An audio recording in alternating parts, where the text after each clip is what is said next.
안녕하세요, 여러분. 굿모닝 정화 진행하는 여러분의 영비 최영희입니다. 자, 저희 오늘부터는 기출 변형 모의고사 진행했던 거, 자, 요거에 관련된 내용들을 좀 진행을 하려고 하고요. 오늘은 1번부터 4번까지의 내용들로 내용 정리 한번 해보도록 하겠습니다. 자, 61일차 기출 변형 모의고사 1번부터 4번까지 한번 들어가 보도록 하겠습니다. 자, 1번입니다. 행정학의 주요 이론과 접근 방법에 대한 설명으로 가장 적절하지 않은 것. 신행정론은 실증주의랑 행태주의를 비판하죠. 행정의 실천성, 적실성, 가치 문제들을 강조했던 게 맞습니다. 좀 새롭죠, 여러분? 갑자기 일장 문제를 하니까. 자, 2번입니다. 행태주의는 행태의 규칙성과 인과성을 경험적으로 입증할 수 있다라고 생각해요. 그래서 설명할 수 있다고 보죠. 그래서 가치와 사실을 통합하지 않고 분리합니다. 가치 중립성을 지향해요. 그래서 X죠. 3번입니다. 신제도주의는 원자화되어 있는 개인이 아닌 제도라는 맥락 속에서 전개되는 개인의 행위에 초점을 맞춘다. 네, 신제도주의는 제도 내에서 이루어지는 개인의 행위에 초점을 줍니다. 그래서 한번 맞고요. 4번, 뉴거버넌스로에서는 공공참여자들의 활발한 의사소통, 수평적인 합의, 네트워크 촉매자로서의 정부 역할들을 강조했다. 맞는 선지죠? 자, 그래서 문제의 정답이 되는 현재 내용은 2번. 이게 틀린 선지입니다. 자, 2번입니다.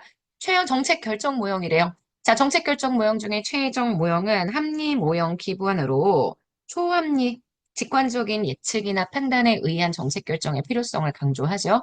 그래서 직관적 판단에 의한 결정의 중요성을 강조합니다. 맞고요. 맞는 선지, 옳은 게 아니라 옳지 않은 게 아니라 맞는 선지, 맞는 선지고요. 사이먼은 현실적 제약 조건들을 고려해서 제한적 합리성을 추구하는 정책 결정 모형을 제시했습니다. 맞아요. 사이먼의 그래서 만족 모형이 제한적인 합리성을 근거로 두고 있죠. 문제성 있는 선호, 불명확한 기술, 일시적 참여자의 전제조건으로 두고 있는 모형은 쓰레기통 모형입니다. 합리 포괄 모형이 아닙니다. 정답은 3번.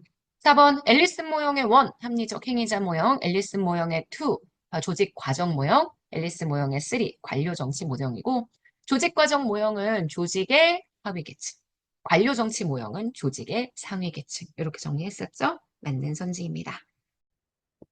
3번 문제 들어가도록 하겠습니다. 다음 정책 집행에 관한 연구에 대한 설명으로 옳지 않은 거 이렇게 들어가 있죠?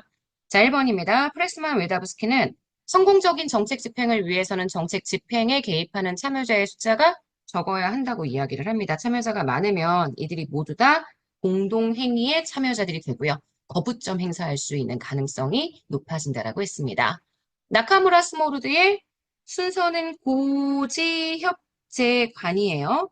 정책 결정자가 완전히 구체적인 목표와 완전히 구체적인 수단을 다 설정한다. 그러면 고전적 기술자형이죠.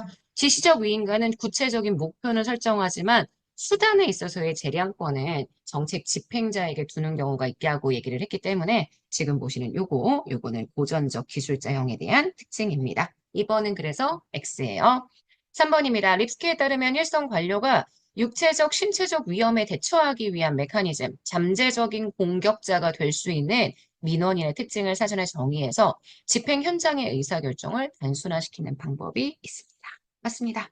4번입니다. 정책 집행 시에 불특정 다수가 혜택을 보는 경우보다 특정한 집단이 배타적으로 혜택을 볼 때 원래 다수의 행동보다는 소수의 약간 집중화되어 있는 행동이 훨씬 강력한 지지를 얻을 수 있죠. 그래서 이거 맞는 선지입니다. 문제의 정답은 그래서 2번. 4번. 정부조직법상 우리나라 정부조직 체계에 대한 설명으로 옳은 것을 모두 고르래요. 행정기관에는 그 소관 사무의 일부를 독립해서 수행할 필요가 있을 때 법률로 정하는 바에 따라 행정위원회 등의 합의제 행정기관을 둘 수 있습니다. 맞습니다. 산업통상자원부와 보건복지부 차관 2명이죠. 제가 과문, 외국, 기, 보, 산 이렇게 얘기했습니다. 그래서 차관 2명 맞고요. 행복도시건설청은 중앙행정기관입니다. 우리가 이야기하는 청에 해당하기 때문에 특별지방행정기관은 아니고요. 하부기관이란 중앙행정기관에 소속된 기관? 아니요. 하부기관은 보조기관과 보좌기관 얘기하죠. 중앙행정기관의 소속기관은 소속기관이라고 칭합니다. 특별지방행정기관과 부속기관을 말합니다. 그래서 이 뒤에 거는 맞는데 앞에 게 틀렸어요. X요. 중앙행정기관의 차관, 실국장, 과장은 보좌기관이라고 되어 있는데요. 네, 중앙행정기관의 차관, 실국장, 과장은 라인이죠. 보조기관입니다. 그래서 미음은 X가 됩니다. 자, 그래서 여러분 4번 문제의 정답이 되는 건 기억, 니은 두 개니까요. 1번 되는 거 보실 수 있습니다. 자, 여기까지 해서 우리 오늘 기출번역 모의고사 1번부터 4번까지 한번 풀어봤습니다. 내일은 네, 5번부터 8번까지 또 네 문제 풀 거예요. 이번 주 내내 네 문제씩 열심히 풀어본다고 생각하고 저하고 같이 복습해 주시면 되고요. 이게 앞에 단원 문제는 확실히 기억이 안 나죠. 네, 사람이라면 너무나 당연히 그렇습니다. 그래서 우리가 앞 단원에 대한 복습 정말 열심히 잘해 주셔야 된다는 거 잊지 말고 들어가셨으면 좋겠습니다. 자, 여러분, 우리 오늘 여기까지 진행할게요. 오늘 하루 정말 여러분 거예요. 내일 아침에 만납시다. 여러분, 안녕.